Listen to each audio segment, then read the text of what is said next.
Yo, what's going on, guys? Frisk here. Welcome back. Episode 3 of Day 1, the Seattle Mariners franchise. And here we are, 1 day away from the draft here in the regular season. Things are maybe getting a little bit better, but as you knew, we made some big moves. We made some big moves of the pitching rotation. 2-5. Marco Gonzalez is 2-5, 5.46 ERA. Luzardo, 3.88. He's 2-4. Justice Sheffield, 3-3 with 4 ERA. Casey Mize, 4-4, 3.65. And then Tristan McKenzie, 2-5. with a 6 ERA. So not as good of a showing from these new 3 players, these new pitchers that we hoped we would have had. Let's go down and see if we can deconstruct here. So Dave Harrington, closer, he's ETA 2022. We don't want to look at him.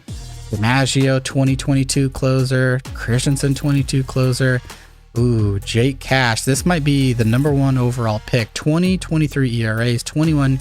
He's a starting pitcher. He's got a great pitch mix. 4-seam, 2-seam curveball, change of slider, pretty straightforward, average injury risk.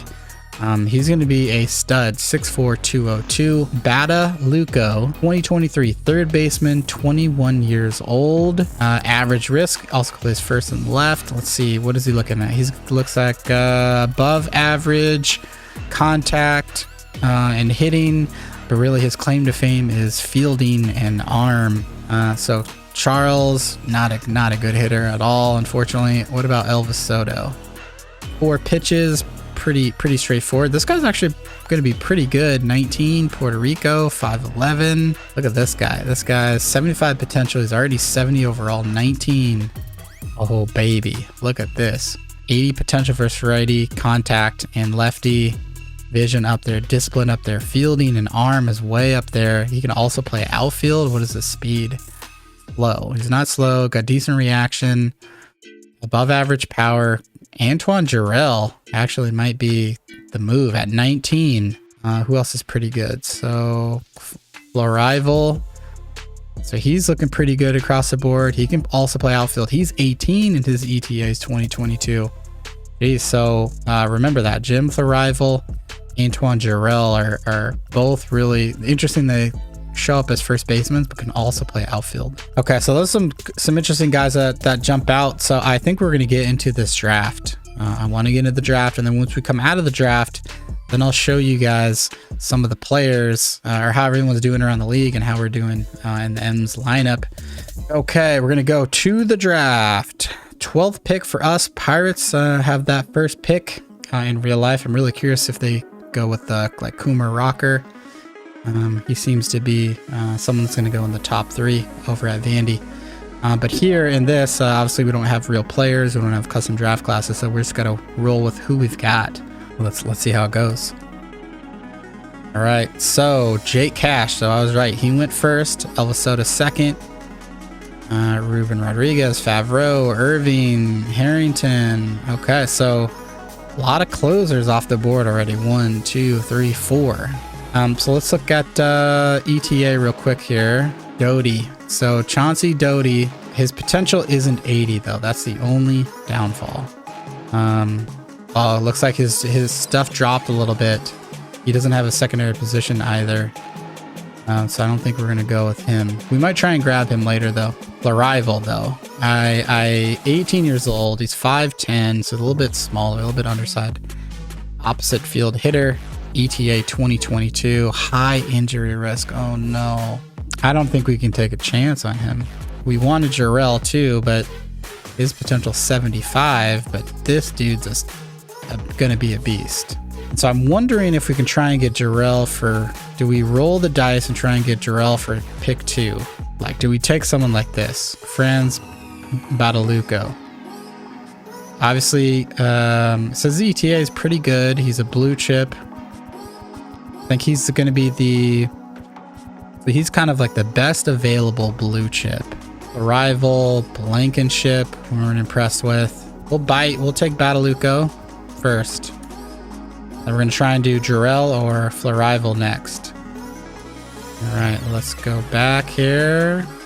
See, did they get chose? So, Blankenship, Jarrell, he went to the Giants, literally 4 picks later. I'm gonna be really upset if he is a beast. I really am. So we're gonna go check him out by the Giants. And then Florival went to the Cubs, so probably a bad idea for me to let those guys slide, but I just felt like I couldn't take them with the 12th pick, you know? Yeah, and Doty. So I think we got to go Doty. We got to go 2 third basemen in a row. Let's do it. Okay, there's Doty off the board. Okay, so it's either Fairhurst or Montes. We'll take Montes just because he's younger. Yeah, so is Fairhurst still around? We'll take Fairhurst too, just to see what happens. And then ETA wise, Bronson, Nettles. What's a Nettles? Another 19-year-old, 6'1". Take Nettles. Why not? So it's either Cruz, low injury risk, versus. Let's try Cruz here. We're gonna sim one day, and then we're gonna take a look, and hopefully it's a dub. Hopefully the draft was a dub. If it was an L, I mean, it's just like the M's. Oh, let's go. Balatuco, 96 potential. Dude, he's already a really good fielder. But we'll see how he progresses. We'll see how he progresses. 8 potential, 96, probably one of the better players in this entire draft. Great. And then Doty, 83 potential, already pretty good power hitter. Look at that, 65, 69. It's a 19-year-old, 72 overall. Look at Monty, 75. That's probably what I expected. 19 years old, 62.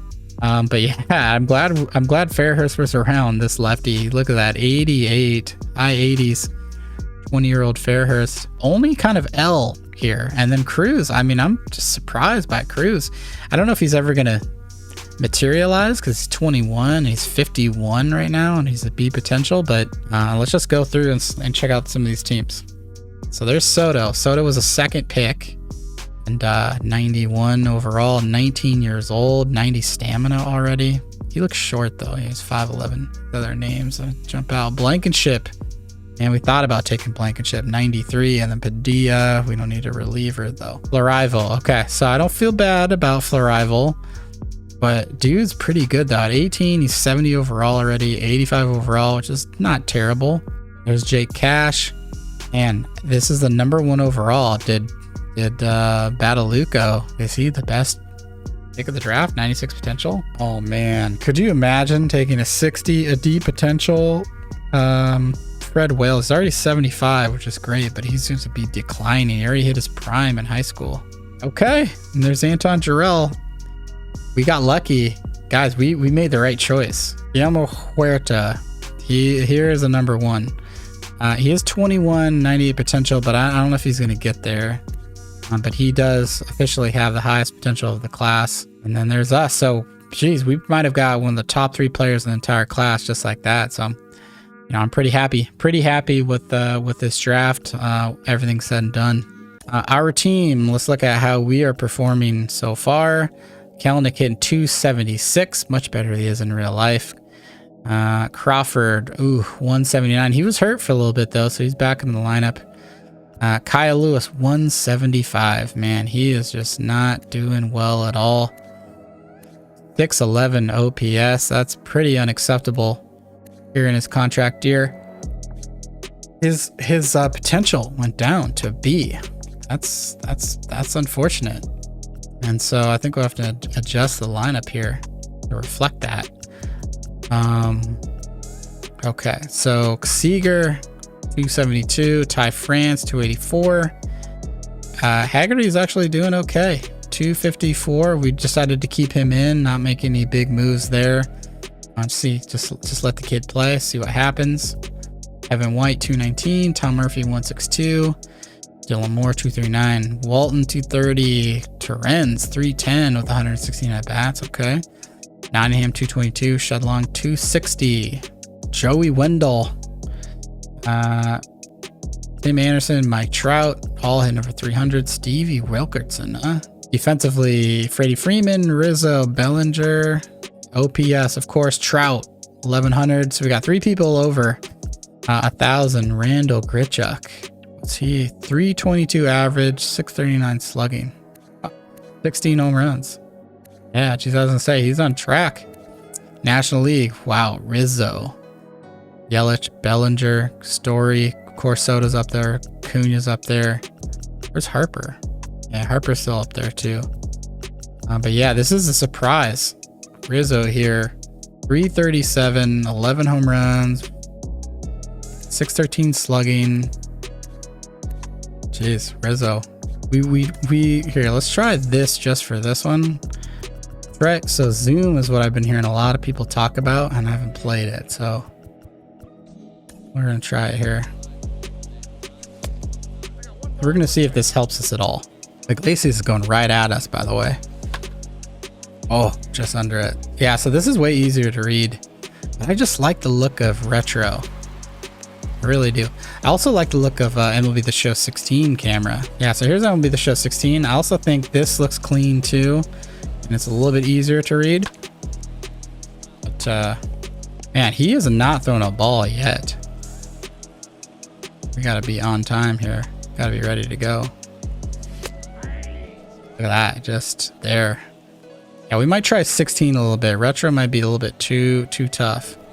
I played a lot of games in franchise in this camera, but I wanted to try retro because, you know, I wanted to go back to, you know, the whole day one thing. Dude, yeah, that's it. We get the L. Just about the All-Star break, you guys just saw, you know, who we drafted. You saw how that all went. In the next episode, we're going to take a look at the All-Star break, and then we might make a couple more moves. We might not. We will see. So thanks so much for tuning into this one. And until the next one, we'll see ya. Peace.